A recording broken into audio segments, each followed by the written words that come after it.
Bonjour et bienvenue à tous. Incendie encore. Ça dure 11 ans du pouvoir du président Alpha Condé. Malgré la pression de l'opposition guinéenne, nous n'avons pas entendu ça. Combien de ministères ont pris feu sous le CNRT? C'est vraiment incroyable. Hein? On doit se poser la question. C'est des bâtiments neufs, ce n'est pas des bâtiments où vous allez dire c'est des branchements électriques ou quoi. Non. Le ministère de l'Habitat et de l'Urbanisme. Franchement, ça dit, eux-mêmes, ils ont dit de prier dans les mosquées. Comment le feu peut prendre des bâtiments comme ça? La dernière fois, ils ont dit, c'est d'ordre criminel ou quoi? Où sont les criminels? À qui profitent ces feux-là? À qui profitent? C'est-à-dire, quand je dis le pays est foutu à jamais, c'est ça. Parce que s'il n'y a pas d'enquête, qu'est-ce qu'on va dire? Que oui, on est en train de récupérer les domaines de l'État, ils font ce qu'ils veulent. D'ailleurs, les domaines de l'État qu'on est en train aujourd'hui, les documents, les papiers, de tout transformer. J'ai parlé de Ousmane Gawal. Le terrain qu'il a vendu à Gawal, dans son village. Chez lui à Gawal, le terrain qu'ils ont vendu au ministère de la Sécurité. Pourquoi la CRIEF n'essaie pas de voir clair dans l'affaire là? C'est tellement, c'est devant tout le monde. L'endroit a été vendu au ministère de la Sécurité à plus de 2 milliards de nos francs. Quand est-ce Ousmane Gawal ou sa famille était en possession de ça? Maintenant, c'est un autre qui vient à la tête de ce département. Boum, on attend encore qu'il y a eu feu. EDG, ou d'après eux-mêmes, des millions de dollars, c'est-à-dire des millions de dollars sont partis comme ça. Il n'y a pas de coupable, de responsable. L'argent du contribuable guinéen, on fait sortir, on vient nous dire, oui, il y a le feu a fait ça, le feu a consumé, voilà, c'est rentré, c'est sorti. Mais où va la Guinée? Où va la Guinée? Où va notre pays? Où est le sérieux? C'est-à-dire, il y avait 11 ans, c'est-à-dire 11 ans du régime du président Alpha Condé, malgré l'opposition farouche de l'UFDG, ANAD, l'opposition farouche. Si en principe, des gens devaient brûler, ou pour dire que c'est du sabotage, pourquoi l'UFDG n'a pas brûlé les ministères? Pourquoi? L'UFDG a passé tout son temps à dénoncer. Mais qui va brûler les ministères? Qui? D'ailleurs, vous êtes incapable de payer les travailleurs. Montrez-moi un secteur aujourd'hui, un département en Guinée, où les travailleurs peuvent dire Alhamdulillah. Il n'y en a pas. Je ne dis pas un petit groupe qui est en train de tout voler, tous les recettes de l'État aujourd'hui. C'est vous-même de faire du sérieux. Franchement, c'est honteux. Vous-même, il faut avoir honte et faire du sérieux. Il faut avoir honte. Non. Tout le monde est conscient de ça maintenant. Parce que c'est le CNRD. Moi, je vous ai parlé de l'explosion du dépôt. Ça, c'était pour cacher leur carence, leur incompétence de gérer le pays. Pour ne pas que les gens disent, ah, ils sont incapables, ils ont fait péter le dépôt là. Où nous en sommes jusqu'à présent. Même l'enquête, ils n'ont pas voulu. Parce que les Kalumka, les Korontika, ceux qu'ils ont vus en l'air, il y a eu quelle enquête pour dire, voilà, leur comité de crise pour dire l'explosion du dépôt, voilà effectivement ce qui s'est passé. Pourtant, il y avait des caméras. Les caméras ont été désactivées le vendredi, avant l'explosion du dépôt, mais on n'en parle pas. Pourquoi? Où sont les caméras? Donc, franchement, quand je dis c'est un groupe de bandits, comme on a l'habitude de voir dans les films bandits, effectivement, nous sommes dans un film western. Et les bandits, quand ils savent que oui, les bonnes personnes remarqueront que oui, c'est leur trace. Donc, ils préfèrent tout brûler. Alors, nous sommes en train d'assister à ça. D'ailleurs, heureusement que beaucoup ont regardé les films d'action et les bandits, quand ils savent que oui, c'est presque la fin, donc il faut brûler pour ne pas qu'il y ait des traces, les domaines de l'État, c'est-à-dire les documents qui faisaient que oui, on dit l'État c'est la continuité. C'est d'autres Guinéens qui vont venir, qui vont dire, ah, cet endroit, ça appartient à l'État. Les bandits sont en train de tout récupérer pour mettre à leur compte personnel et détruire tous les archives. Ah, non mais que Dieu nous aide. Hein. Non, que Dieu nous aide. On est mal barré. De Lansana Conté, paix à son âme. Jusqu'au 5 septembre, nous n'avons pas entendu, oui, un ministère. Normalement, ces bâtiments, personne ne doit fumer. Personne ne doit fumer. Et le système électrique, même s'il y a circuit, tout saute. Tous ces bâtiments, tous ces grands bâtiments-là. Comment ça dit, non mais c'est trop bas, hein, franchement. Trouvez d'autres méthodes de voler, quoi. Trouvez d'autres méthodes de voler, mais ce n'est pas de la sorte. Il faut avoir pitié de ce peuple de Guinée. La famille, ça fait quelques jours, aujourd'hui, presque les Guinéens bon, sont coupés du reste du monde, parce que les 3 grands médias reconnus en Guinée, sur le plan international, Espace, Djoma et FIM, aujourd'hui, sont à terre. Et il n'y a pas d'information. Bon, franchement, le pays est complètement à terre. Le pays est complètement à terre. Que d'après eux, que c'est une des batteries qui a pris feu. Que c'est une des batteries. D'après le ministre, d'après eux, hein, que c'est une des batteries qui a pris feu. Etanana Kolomene. Etanana Kolomene. À la nom du Kolo. Le bon Dieu, quant à lui, il connaît très bien la vérité. Vous savez, ça fait quelques jours, des enfants, des jeunes garçons portés disparus. Aucun communiqué sérieux du ministère de la Sécurité, du ministère de l'Intérieur, du gouverneur de Conakry, des commissaires de ces quartiers. C'est-à-dire, c'est cela, je sens que vraiment, nous sommes gérés par des voyous. Je sens que c'est des voyous, ils n'ont pas la notion de la République. Même si c'est 2 enfants portés, disparus ici, aux États-Unis, dans tout pays sérieux, que ce soit au Sénégal, vous allez voir l'État se lever pour vraiment chercher. On a entendu au Nigeria des enfants enlevés, le monde entier, BBC, tout le monde en parlait. 11 enfants portés disparus. Et jusqu'à présent, il n'y a même pas un communiqué. Je ne dis pas si les médias, les blogueurs et d'autres parlent. Le CNRD, c'est quand on va parler maintenant, qu'on va mettre le piment dans leurs pantalons, qu'ils vont essayer de faire quelque chose. Parce que les 3 grands médias, Espace n'est pas là pour parler, Djoma n'est pas là pour parler, Film n'est pas là pour parler. Ça dit pour eux, ce n'est rien. 11 enfants. Non mais je me dis, où va la Guinée? La BAC numéro 3. Écoutez. Sont venus. Il y a les uns, d'après ces informations, qui ont envoyé 1 million. D'autres des téléphones, smartphones. C'est ainsi que les 10 ont été embarqués. Le 11e, d'après eux, d'après les renseignements que je viens de recevoir, était parti chercher quoi manger. Avant qu'il ne retourne, il a trouvé que les 10 sont déjà partis pour une destination non connue. Il ne sait pas de quel côté ils sont partis. Les parents de ces enfants-là sont au commissariat central ici.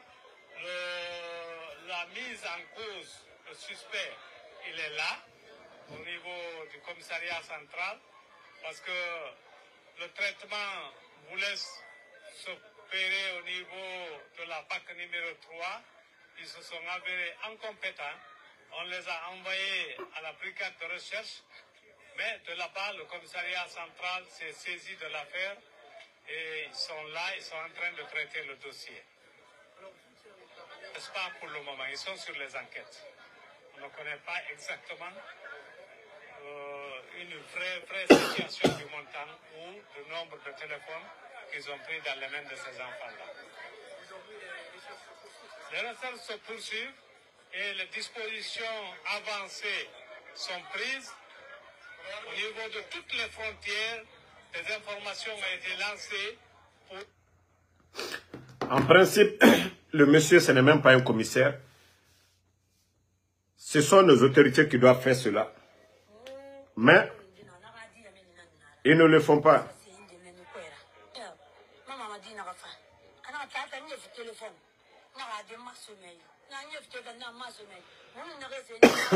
Excusez.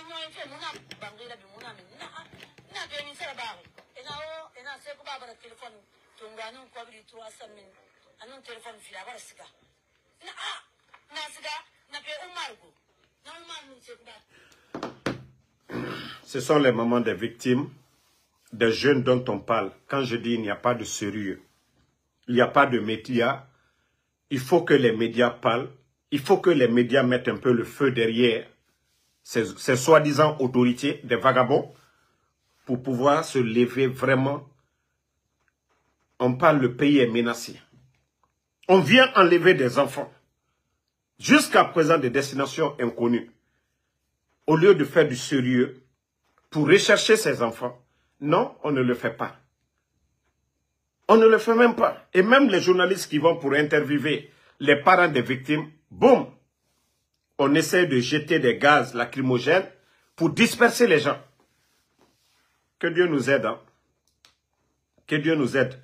Le maudit qui parle là, il ne faut même pas lui répondre quoi. Que le maudit Alassane Baba Kamara là, ne lui répondez pas. Mara ou le font ko danka ye doluko, alni konfin dolier, altal djabila quoi. Il y a des imbéciles, il ne faut même pas les répondre. Autant de président Alpha Condé, c'est ce que je disais tout de suite. Quoi qu'on dise, ceux qui ont combattu le président Alpha Condé pour le troisième mandat, ils sont dans leurs droits. Mais la gestion du pays, des maudits comme ça, là, ils savent où était la Guinée en 2010. Si on avait un barrage, si on avait des routes, si on avait des infrastructures.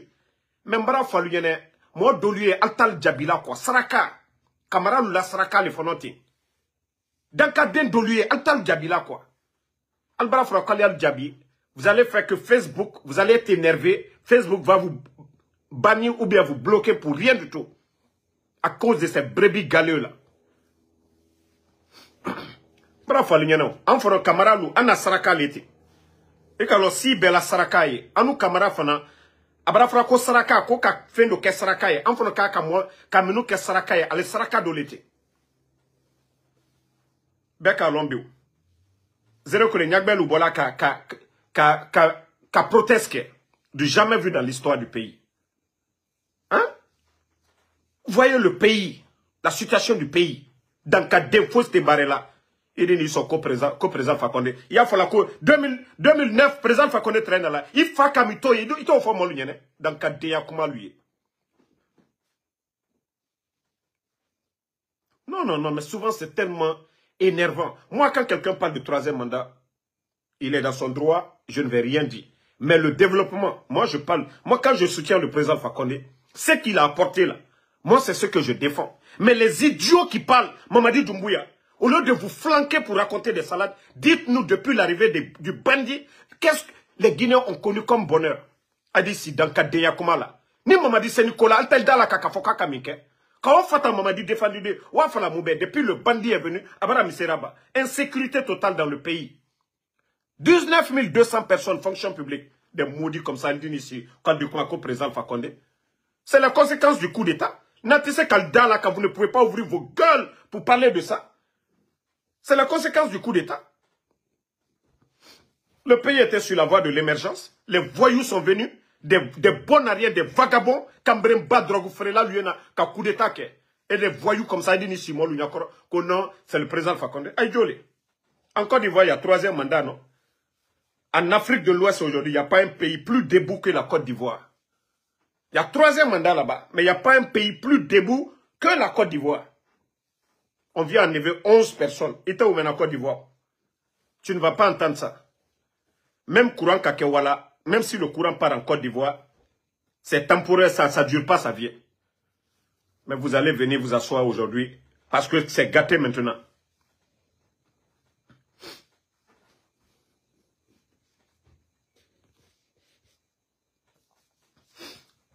Non, non, non. Mon grand chèque, il ne faut même pas répondre à ces gens-là. Il ne faut même pas les répondre. Nous, on est en train de parler de cas d'enlèvement. Régime militaire, hein, régime militaire où la population doit être en sécurité. Un régime militaire. La priorité d'abord, c'est la sécurité du pays. Pour dire, ah, vous voyez, au Mali, au Burkina, les militaires ont pris le pouvoir pour dire que, ah, le pays n'est pas en sécurité. Pour pouvoir restaurer la sécurité de ces pays. Mais chez nous, on n'est pas en guerre, rien du tout. Mais je vous ai dit, parler de tous ces phénomènes, sans parler des causes. Qu'est-ce qui a causé cela? Aujourd'hui, dans les mines, tout est fermé. Où des Guinéens se débrouillaient, ils ont tout fermé. Le projet Simandou, 11 700 Guinéens travailleurs, chômage technique. Les médias aujourd'hui, chômage technique. L'administration, la fonction publique, 19 200. Imaginez, tous ces Guinéens sans emploi, un pays comme la Guinée, coupé du reste du monde, aucun investisseur ne va venir. Je ne dis pas les narcos, je ne dis pas les voleurs, ceux qui viennent pour voler nos mines, je ne parle pas d'eux. Parce que c'est le bon moment pour eux, parce que nous avons affaire à des petites personnes. Quand on vient les donner $1 million cash, c'est fini. Eux, ils sont à l'aise. La population va souffrir, mais eux, ils sont à l'aise. On le fait, on nous confine de l'Ubarakrakol là, Altal Djabila. Ce qui fait qu'aujourd'hui, la vie est chère. Criminalité. On vous a parlé avant-hier. La dame, à cause de son sac. À cause de son sac. Il n'y a pas d'emploi. Il n'y a pas d'activité dans le pays. Quoi qu'on dise, l'opposition peut le reconnaître. Le président Fakonde a fait venir des investisseurs. Pas des investisseurs qui viennent profiter des gens avec de l'argent. Le pays, tout allait bien. Quoi qu'on dise. Ceux qui se battaient pour la démocratie, eux, ils pouvaient se battre de ce côté. Mais les commerçants guinéens étaient à l'aise. Mais aujourd'hui, allez-y, le port de Conakry aujourd'hui. Allez-y, voir au port de Conakry. Allez-y voir dans nos grandes villes aujourd'hui. Allez-y à Zérekore, Kankan, Labé, vous allez voir. C'est des villes fantômes. Je ne dis pas juste à cause de la fête de Tabaski, où les gens se sont rendus dans leur village pour fêter. Mais aujourd'hui, allez-y voir dans ces villages. Donc, moi, Liokuma, là, on parle de criminalité. Cause le coup, là. Toute chose, il y a une cause. Donc, c'est parce que le CNRD est incapable de gérer, est incapable de donner de l'emploi. Donc, les jeunes, ils n'ont pas d'autre choix. Hein. C'est comme le bandit lui-même, le 5 septembre. Ils ont fait le coup d'État pour leur intérêt personnel. Mamadi était noyé dans l'affaire de drogue, qu'on le veuille ou pas, c'est une vérité. Mamadi était impliqué dans l'affaire de drogue. Il est au courant de ça. Voilà. Les enquêtes sur les narcos avant le coup d'État. Mais c'était les amis de Mamadi. Ça, c'est une réalité. Ça, c'est une réalité. Donc, la Guinée, au Yarabi, Borina kiana iki biringa ya rabbi onga umbela sombore yira pour que jibandi rasiga Président Alpha Condé Rafira Mara Sidia Touré Rafira Mara Seloudal Rafira Mara. C'est aujourd'hui le pays est pris en otage par des bandits, des gangsters Kambrimbe Mouyeti Nanara ina tesa fait abirima et na abiringa fait parce que moi ma trace yoralu les domaines de l'État là, c'est qu'ils vont tout récupérer comme ils veulent. Ils vont tout récupérer.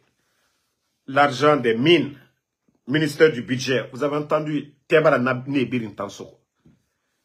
des garnisons militaires, archivés na denere, retraités rakedi na denere, et na ibara na birinkana. Ah, non, alaramou malide. Di bandit est en bas mokouma. Ces bandits là, pour que ces bandits là puissent dégager. Donc, je vais vous laisser. C'est la Coupe d'Europe, donc la France qui joue actuellement. Merci à tout le monde. On se reprend encore plus tard. En tout cas, tous ceux qui ont des informations, ceux qui verront des jeunes dans les mains des groupes, on n'a pas le choix. Hein. N'oubliez pas de vous abonner et d'activer la cloche de notification pour rester informé de nos prochaines vidéos. Restez à l'écoute pour les développements passionnants à venir.